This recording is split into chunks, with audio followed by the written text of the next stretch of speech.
What if I told you your health starts in your mind, on your plate, and in your breath? The stories you tell yourself about your body are just as important as the food you eat. Your gut isn't just about digestion. It's your second brain, it's your immune hub, and it's your emotional barometer. Remember, healing is not about perfection. It's about paying attention to what our body needs.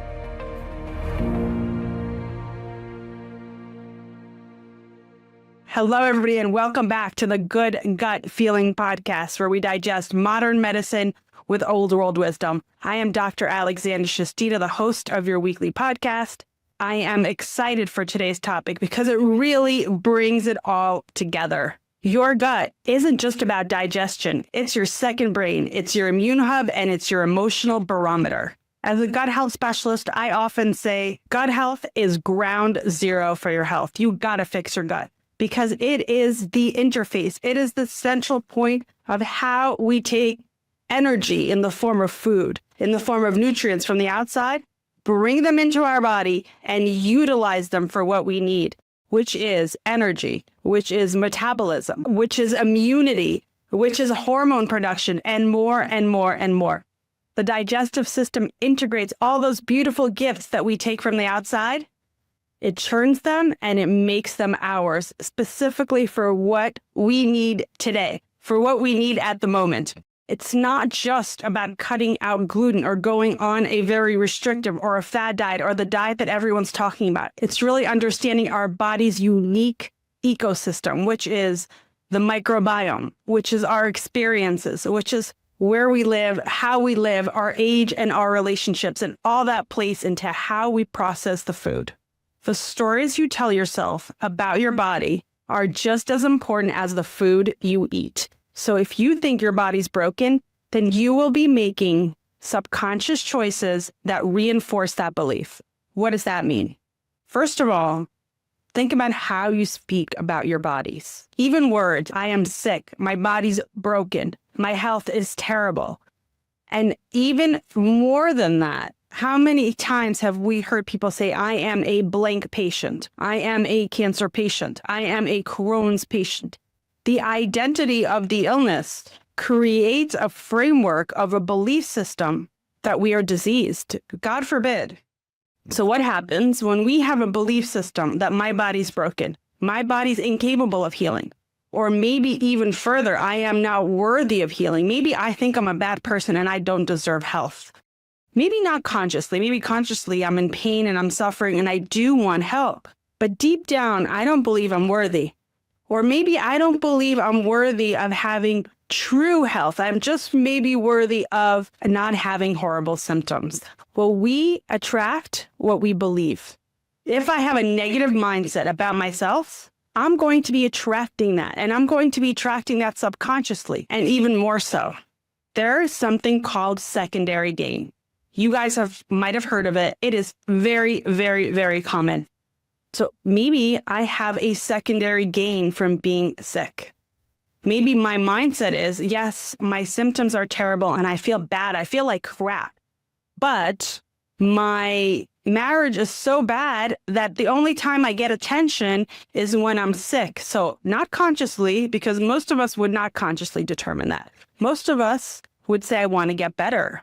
But subconsciously, we may attract illness because we have a subconscious desire for the benefits that we get from it. Maybe work is so bad and my environment in the office is so bad, and the only way I can get out of it is by being sick. It's very common that the body might create an illness just to get out of it. So our mindset is very important. Where is your mindset? Do you believe you're worthy of healing? Do you believe your body is a temple for health?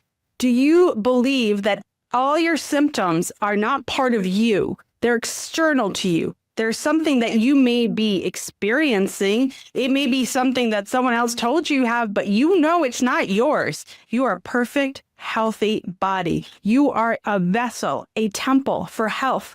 And if you believe that and you know that, then all the other stuff is external and it may come and go, but it's not going to stick.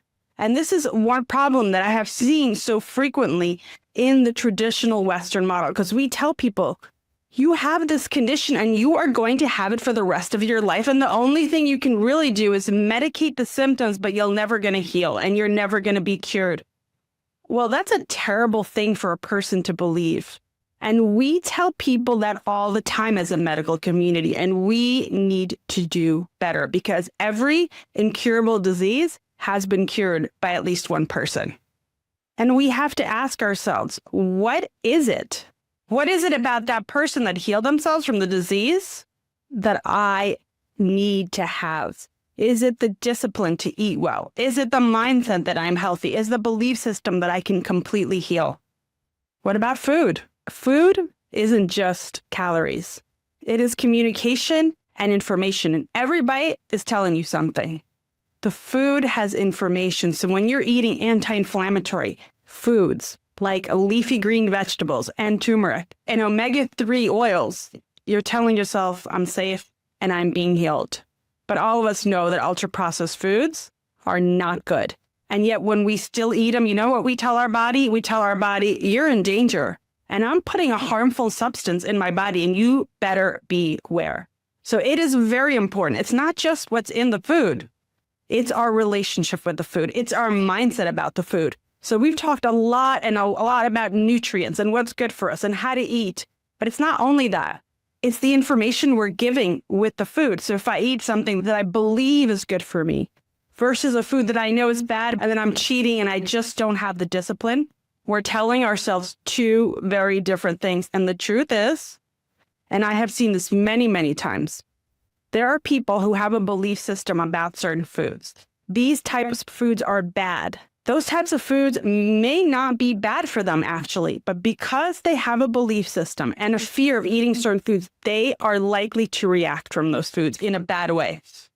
So I had a patient who believed she could only eat chicken and rice. That is all she ate for all her meals because she believed everything else reacted. Now, did it really react or was it really her belief system?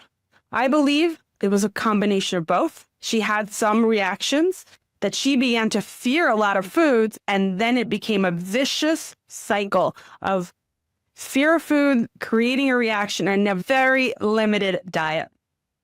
Your body is not a protocol. And why are we treating it like one?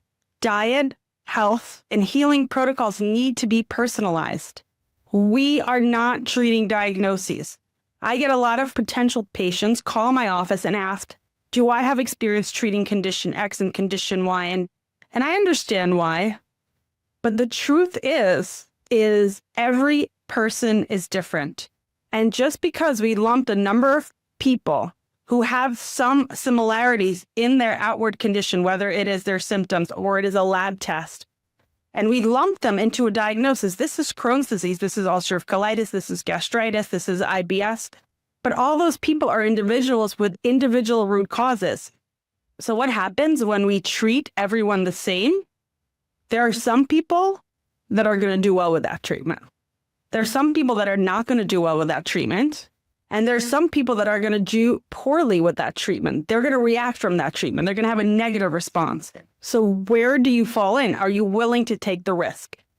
Therefore, treatment needs to be personalized. We need to treat the person, not just their outward symptoms, because their root cause is so unique to them and them alone. And yes, there are so many similarities of things that cause issues.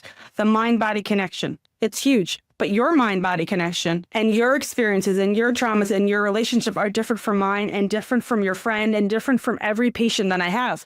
Because it's not just absolute what happened. It's how we process it. It's how we react to it. And how that framework works with our belief system, with our background. And we have to take a personalized approach. The personalized approach works. The one-size-fits-all approach works for very few people. How you eat is also very important. You can be eating the best food in the world, but if you are eating it while you're stressed, you're not digesting it properly. The fight or flight and the rest and digest systems.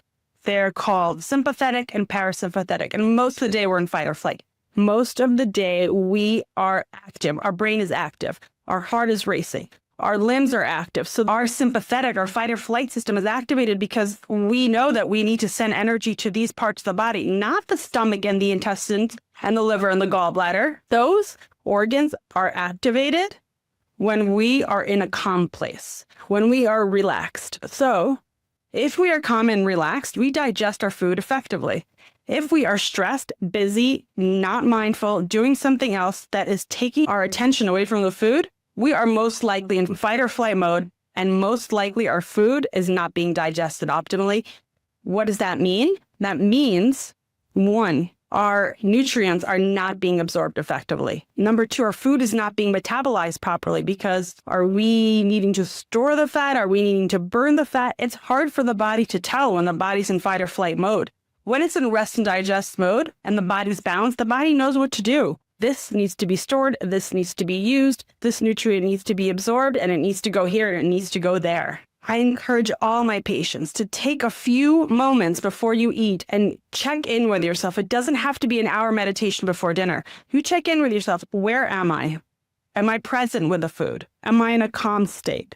Am I in a place where I can truly digest what I eat? Because it's not only what you put in your mouth, it's how your body processes it. So is my body ready to process this beautiful meal? Remember, healing is not about perfection.